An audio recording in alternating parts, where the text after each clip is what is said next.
नमस्ते। आज बात करेंगे भारत के जीएसटी सिस्टम में हुए एक बहुत बड़े बदलाव की, जो सितंबर 2025 में हुआ और इसका सीधा असर पड़ा है हम सबकी जेब पर। तो चलिए इसी को आज आसान भाषा में समझते हैं। तो आखिर ये पूरा मामला है क्या? इसको समझने के लिए हम सबसे पहले देखेंगे कि पुराना, थोड़ा उलझा हुआ सिस्टम कैसा था। फिर जानेंगे कि ये नई, सीधी-सादी व्यवस्था क्या है। और हाँ, सबसे जरूरी बात, इससे क्या सस्ता हुआ और क्या महंगा। और आखिर में ये भी देखेंगे कि ये सब लागू कब से हुआ। देखिए, किसी भी बड़े बदलाव के पीछे एक बड़ी वजह होती है, और यहां वजह थी जीएसटी की पुरानी 4 टियर वाली प्रणाली।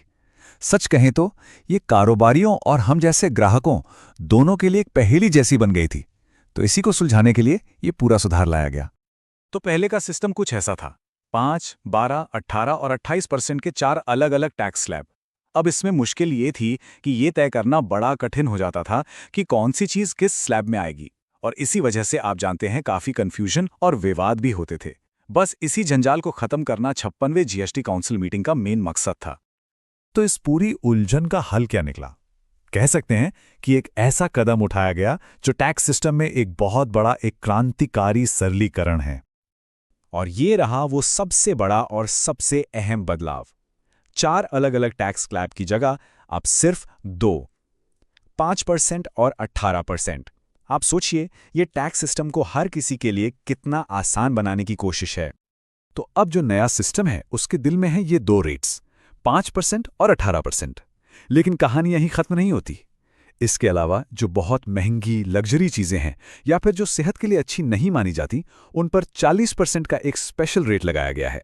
और हाँ, आम आदमी को राहत देने के लिए जो सबसे जरूरी चीजें हैं उन पर टैक्स को 0 रखा गया है। चलिए अब आते हैं सबसे जरूरी सवाल पर। इस बदलाव से घर के बजट पर क्या असर पड़ा? देखते हैं कि कौन कौन सी चीजें सस्ती हुई हैं। तो सबसे बड़ी बचत तो उन चीजों पर हुई है जो अब नीचे वाले यानी 5% के टैक्स ब्रैकेट में आ गई हैं। और आपको जानकर अच्छा लगेगा कि इस लिस्ट में रोजमर्रा की ढेरों चीजें शामिल हैं। इसका असर सीधा सीधा महीने के खर्च पर दिखाई देगा। देखिए, बालों के तेल, साबुन, शैम्पू जैसी पर्सनल केयर की चीजों से लेकर किचन में रोज इस्तेमाल होने वाले मक्खन, घी और पनीर तक, ये सब अब सस्ते हो गए। इतना ही नहीं, घर के छोटे मोटे काम आने वाले बर्तन और सिलाई मशीनें भी अब इसी कैटेगरी में हैं। और ये राहत सिर्फ किचन तक ही नहीं रुकी है। नाश्ते के लिए कॉर्नफ्लेक्स और इंस्टेंट नूडल्स से लेकर बिस्किट और पास्ता तक सब सस्ते हुए हैं। और जो लोग घर को अपग्रेड करने का सोच रहे थे, उनके लिए तो ये बहुत अच्छी खबर है, क्योंकि टीवी, एसी और वॉशिंग मशीन जैसे बड़े अप्लायंसेस पर भी टैक्स कम हो गया है। इस बदलाव का असर जिंदगी के कई और हिस्सों पर भी पड़ा है। चाहे रोज के सफर के लिए 2 व्हीलर और छोटी कारें हों, बच्चों की पढ़ाई के लिए पेंसिल और मैप्स हों, या फिर सेहत से जुड़ी जरूरी चीजें जैसे जीवन बचाने वाली दवाएं और चश्मे, इन सब पर टैक्स कम होने से ये और भी किफायती हो गए हैं। और शायद सबसे बड़ी राहतों में से एक ये है जो बीमा सेक्टर में आई है। अब हेल्थ और लाइफ इंश्योरेंस दोनों के प्रीमियम पर कोई जीएसटी नहीं लगेगा।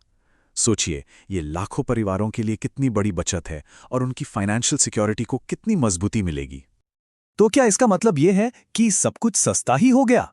नहीं, ऐसा नहीं है। इस सुधार में कुछ चुनिंदा चीजों पर टैक्स बढ़ाया भी गया है। इन्हें सिन और लग्जरी गुड्स की कैटेगरी में रखा गया है। खास तौर पे इन्हीं चीजों के लिए 40% का एक नया और सबसे ऊंचा टैक्स स्लैब बनाया गया है। और इसका मकसद साफ है, सुपर लग्जरी और सेहत के लिए ठीक ना मानी जाने वाली चीजों की खपत को कम करना। तो फिर महंगा क्या क्या होने वाला है? इस लिस्ट में शामिल हैं बहुत महंगी लग्जरी कारें, हर तरह के तंबाकू प्रोडक्ट्स, सिगरेट और कुछ मीठे सॉफ्ट ड्रिंक्स। इन पर अब पहले से कहीं ज्यादा टैक्स लगेगा ताकि इनके इस्तेमाल को कम किया जा सके। तो ये सारे बदलाव कब और कैसे लागू हुए? चलिए इस पूरी सुधार की टाइमलाइन पर एक नजर डाल लेते हैं। तो देखिए, इसका ऐलान हुआ सितंबर 2025 की शुरुआत में, और फिर ज्यादा इंतजार नहीं करना पड़ा। कुछ ही हफ्तों के अंदर 22 सितंबर से ये नई जीएसटी दरें पूरे देश में लागू भी हो गई। देखिए, इस पूरे बदलाव का एक ही बड़ा मकसद है। एक तो टैक्स सिस्टम को इतना सरल बनाना कि व्यापार करना आसान हो जाए, और दूसरा घरेलू खपत को बढ़ावा देना ताकि आम लोगों की जेब पर बोझ थोड़ा कम हो और वो ज्यादा खर्च कर सकें। और ये सब हमें एक बड़े सवाल पर लाके छोड़ देता है क्या ये आसान किया गया जीएसटी सिस्टम वाकई में खर्च को बढ़ावा देगा और हमारी अर्थव्यवस्था को एक नई रफ्तार देगा, या फिर ये टैक्स सुधार की एक लंबी सड़क का सिर्फ एक पड़ाव है और आगे अभी और भी बदलाव देखने को मिलेंगे?